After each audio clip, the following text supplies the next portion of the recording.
Hello friends, आज के video में हम डिस्कस करने वाले हैं poem death be not proud के नोट्स। पोयम को लिखा है जॉन डन ने। जॉन डन ने ये पोयम को लिखा है पेट्रार्कन मॉडल के सोनेट फॉर्म में, यानी कि 8 और 6 लाइन का डिवीज़न है। ऊपर की 8 लाइन जिन्हें ऑक्टेव कहा जाता है, नीचे की 6 लाइन जिन्हें सेस्टेट कहा जाता है। ऑक्टेव में वो मृत्यु से संबंधित अपने विचार को रखता है और सेस्टेट वाले पार्ट में मृत्यु को एक बिल्कुल बेकार की असहाय बेचारी चीज बता करके वो मृत्यु का मजाक बनाता है।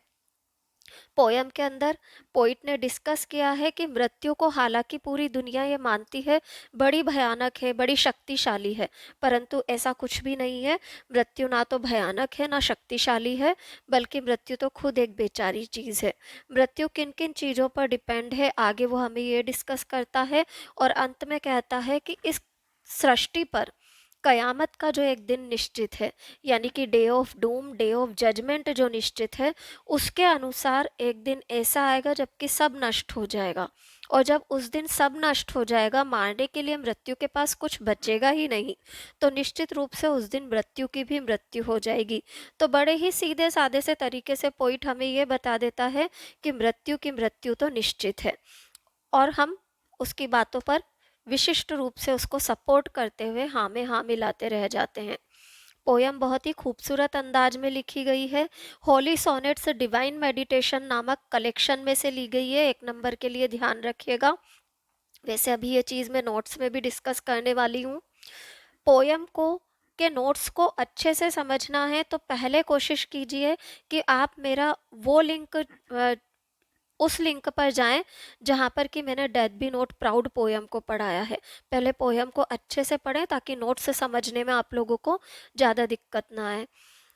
चलिए अब स्टार्ट करते हैं हमारे नोट्स। देखिएगा, death be not proud by John Donne. Death be not proud by John Donne is a sonnet. Sonnet है। It is written in his collection holy sonnets divine meditation. उनके collection holy sonnets divine meditation में आई है। It was 10th sonnet in this volume, और इस volume में 10वें number का सोनेट थी। दोनों बात ध्यान रखिएगा 1 नंबर के लिए। Donne makes conversation with death. Donne मृत्यु के साथ वार्तालाप कर रहे हैं, as if it is a living being, जैसे तो ये कोई जीवित प्राणी हो।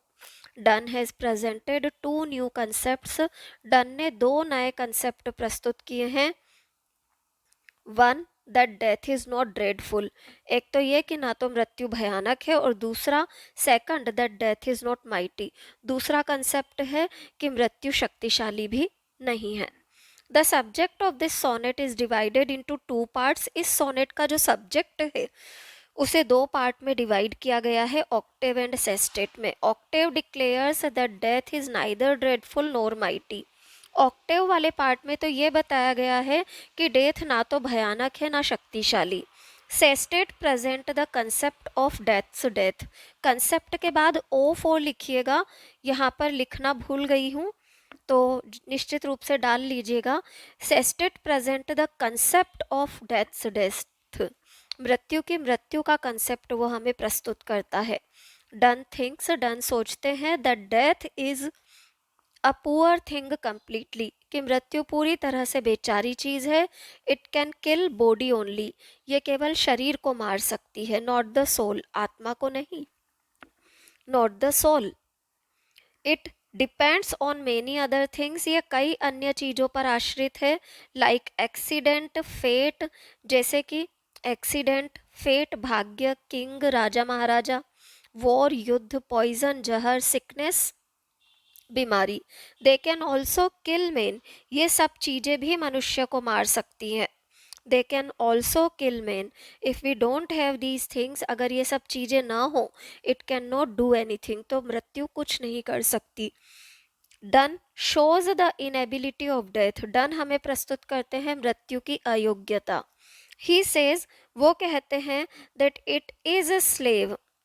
दैट के बाद इट और इट के बाद इज आएगा, इज लिखा हुआ नहीं है नोट्स में, लिख लीजिएगा। That it is slave to all these, मृत्यु इन सब की दासी है। Because all these have a control over death, क्योंकि इन सब का एक कंट्रोल है मृत्यु पर, एंड कमांड इट, और वो इसे कमांड करते हैं। Death is just like sleep, मृत्यु बिल्कुल नींद के समान है, which give happiness and comfort, जो कि खुशी भी देती है और आराम भी, टू मेन मनुष्य को।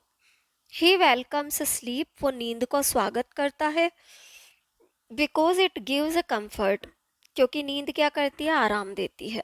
Death gives some same comfort, मृत्यु भी ऐसा ही आराम देती है, फॉर लॉन्ग टाइम, लंबे समय तक, देन स्लीप, नींद से ज़्यादा।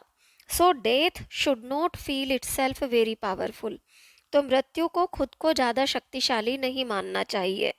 Poppy and charm can also make us sleep, अफीम और जादू टोना भी क्या कर सकता है, हमें इसी प्रकार से सुला सकता है। Death does not kill us eternally, मृत्यु हमें हमेशा के लिए नहीं मार सकती। Men just take rest for some time, मनुष्य एक थोड़ा सा आराम करता है मृत्यु के बाद, इन हिज ग्रेव, कब्र में। On the day of judgment everyone gets alive, day of judgment या कयामत के दिन हर कोई जाग जाएगा। There will be nothing like death after it, इसके बाद मृत्यु जैसा कुछ भी नहीं होगा। It is the end of death, ये मृत्यु का अंत होगा। There will be nothing like death and birth, जीवन और मृत्यु जैसा कुछ नहीं होगा। There will be only immortality, केवल अमरता होगी। सो डन सेज, इसलिए डन कहते हैं, that future of death is death, मृत्यु का भविष्य मृत्यु है। It can not kill anyone, ये किसी को नहीं मार सकती। नॉट इवन द पोइट, ना यहाँ तक कि पोइट को भी नहीं। Can be killed by it, he happily declares, वो बड़ा खुश होते हुए इस बात को डिक्लेयर करता है, that one short sleep, poem की लाइन से, जिसमें ये एक्सप्लेन किया गया है कि एक छोटी सी नींद के बाद, मृत्यु की छोटी सी नींद के बाद मनुष्य हमेशा के लिए जाग जाएगा। The term metaphysical is also used for done, ये जो टर्म है मेटाफिजिकल, इसे डन एंड हिज कंटेम्पोरेरीज और उसके समकालीन कवियों पर यूज किया गया है।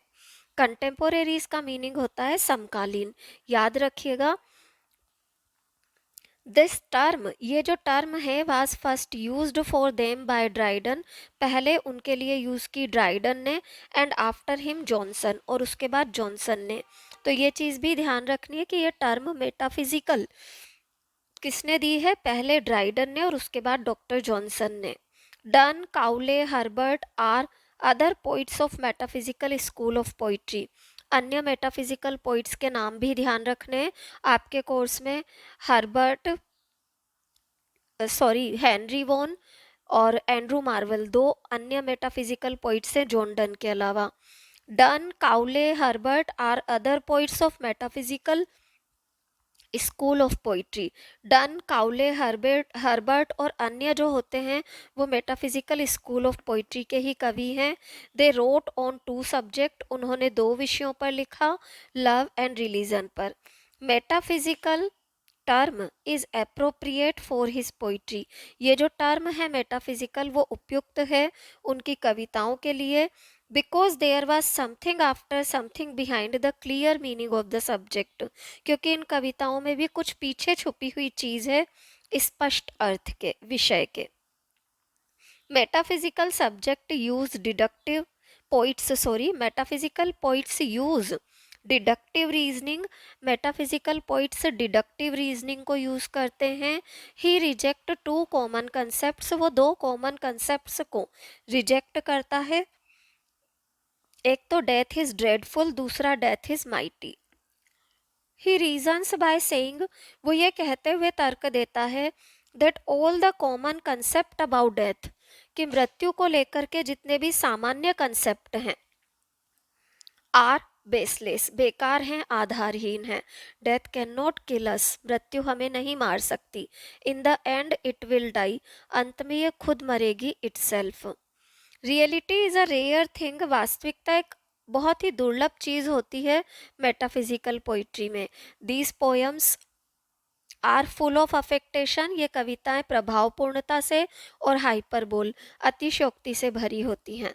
Metaphysical poets have thought, metaphysical poets ने ये सोचा है, that in ordinary unexpected and wonderful expression, कि असाधारण, अनअपेक्षित और वंडरफुल जो एक्सप्रेशन होते हैं, is a way to success. इन कवियों ने इसे अपना रास्ता बना लिया है सफलता का।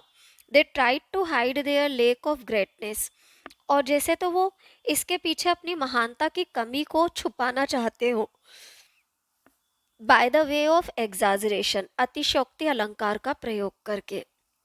Metaphysical poetry is full of unreal imagery and conceit. Metaphysical poetry में बहुत सी अवास्तविक कल्पनाएं होती हैं और कंसीट तुलनाएं होती हैं। कंसीट यानी तुलना। It takes reference from various field of literature, literature के अलग अलग क्षेत्रों से रेफरेंस लिए जाते हैं। Metaphysical poets have unified sensibility, इन कवियों में यूनिफाइड सेंसिबिलिटी होती है। Thinking without feeling and feeling without thinking, बिना फीलिंग के सोचना और बिना सोच के, बिना एहसास के सोचना इज नॉट पॉसिबल, संभव नहीं है। This is known as unified sensibility. एक चीज ध्यान रखिएगा कि मेटाफिजिकल पॉइंट्स का जो क्वालिटी पूछी जाती है, तो दो क्वालिटीज आप आसानी से याद रख सकते हैं। एक तो सडन स्टार्ट, जैसे कि हमारी जो पोयम है डेथ बी नॉट प्राउड, ये स्टार्ट ऐसे होती है डेथ बी नॉट प्राउड, जैसे तो पहले से कोई लंबी सी बहस चली आ रही है, जिसमें कि अंत में पोइट अब डिस्कशन का एक तरह से सार हमें दे रहा है और कह रहा है कि मृत्यु घमंड मत करो, कोई घमंड करने की जरूरत नहीं है। तो सडन स्टार्ट मेटाफिजिकल पोइट्री की खास बात होती है।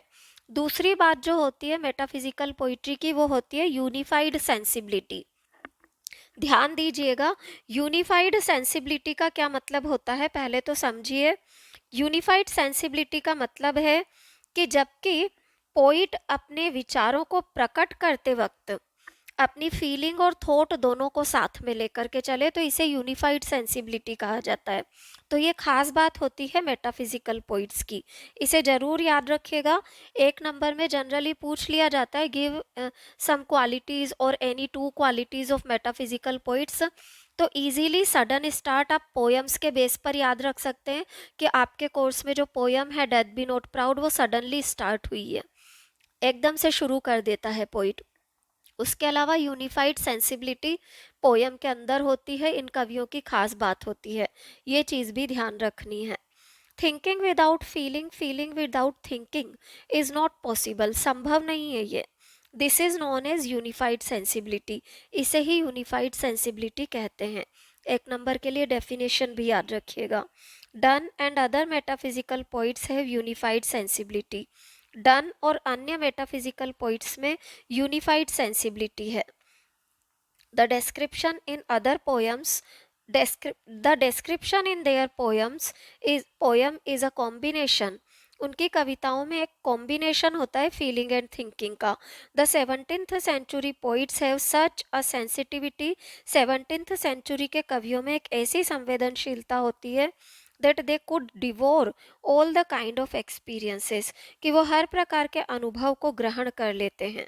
If the poetry of metaphysical poets is tough to understand, अगर मेटाफिजिकल पोइट्स की पोइट्री टफ है समझने में, the reason for this is their unified sensibility, तो इसका कारण है उनकी एकीकृत संवेदनशीलता।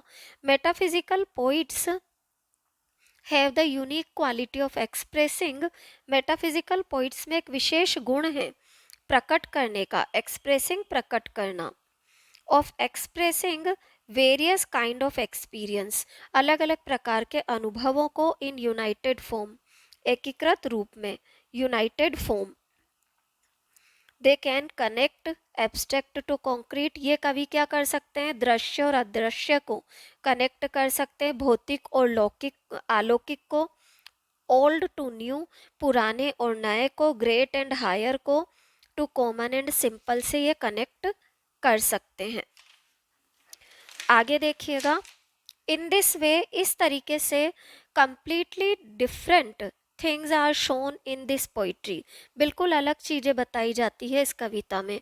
टू सी देम यूनाइटेड, और जब हम उन्हें यूनाइटेड देखते हैं, थ्रिल्स द रीडर, तो रीडर रोमांचित हो जाता है।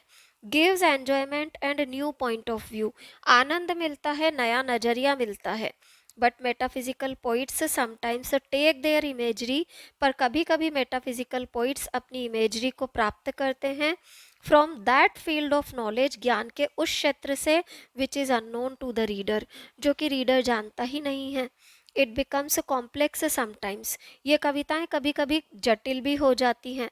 दे हैव रिटन पोइट्री, इन कवियों ने एक तरह से कविता लिख दी है and leave the reader to read it alone on his own, और रीडर खुद पढ़ ले उसके दम पर, ऐसी स्थिति में छोड़ दिया है।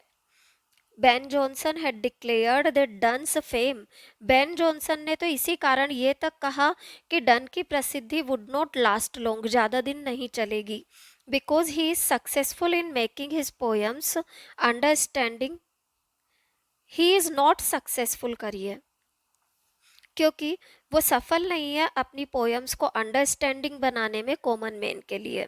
Coleridge on the other hand, इसके दूसरी ओर जो कॉलरिज हैं, find their style completely reverse, उनकी स्टाइल को बिल्कुल उल्टा पाते हैं।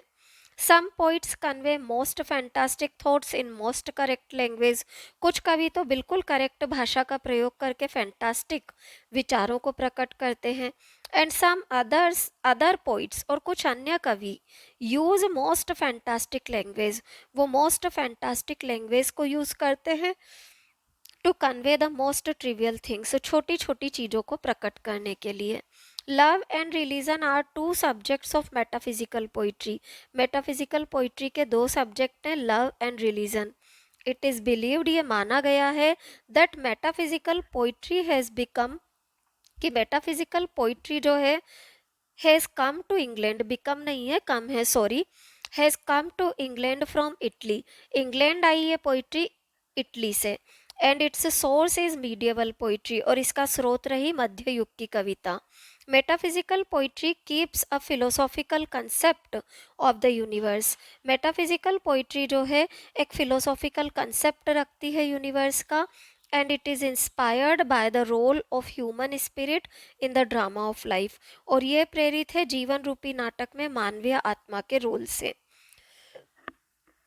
Of course the subject of it, इसका जो विषय है, is a simple human experience, सादा सा मानवीय अनुभव है, सोरो है, जॉय ऑफ लव है, थ्रिल ऑफ ब्रेवरी, रोमांच है साहस का, hustle and bustle of city life, शहरी जीवन की आपाधापी है, great thinkers and philosophers experience है, इनर कॉन्फ्लिक्ट है। Donne and his followers are not completely metaphysical, Donne और उनके फॉलोअर्स को हम पूरी तरह से मेटाफिजिकल नहीं कह सकते। Due to his interest in the new knowledge of Renaissance, Renaissance काल में उनके गहरे इंटरेस्ट के कारण, लॉजिक में इंटरेस्ट के कारण, एरिस्टोटल एंड मीडिएवल फिलोसोफर्स में उनके इंटरेस्ट के कारण, high interest in his self experience के कारण, न्यू साइकोलॉजिकल एक्साइटमेंट के कारण, analysis of love religion and life के कारण, डन क्या है, पूरी तरह से मेटाफिजिकल्स में आ जाते हैं। Done comes in the category of metaphysical poets. His poetry is combination of feeling and imagination and logic, feeling, imagination और लॉजिक का कॉम्बिनेशन है उनकी पोएम्स। ये लास्ट पेज में थोड़ा सा लेट टर्न कर पाई, सॉरी, ध्यान दीजिएगा पर और कोशिश कीजिएगा कि इनके स्क्रीनशॉट्स ले लें। पोयम के मेरे इन नोट्स को अच्छे से समझने के लिए ये कोशिश और कीजिएगा कि पहले मेरे पोयम के वीडियो पर जाएं, जहां पर कि मैंने पोयम पूरी तरह से एक्सप्लेन कर रखी है। और फिर भी अगर आपको लगता है कोई कन्फ्यूज़न, तो निश्चित रूप से कमेंट बॉक्स में कमेंट डालिए, I will sort that out. Thank you everyone.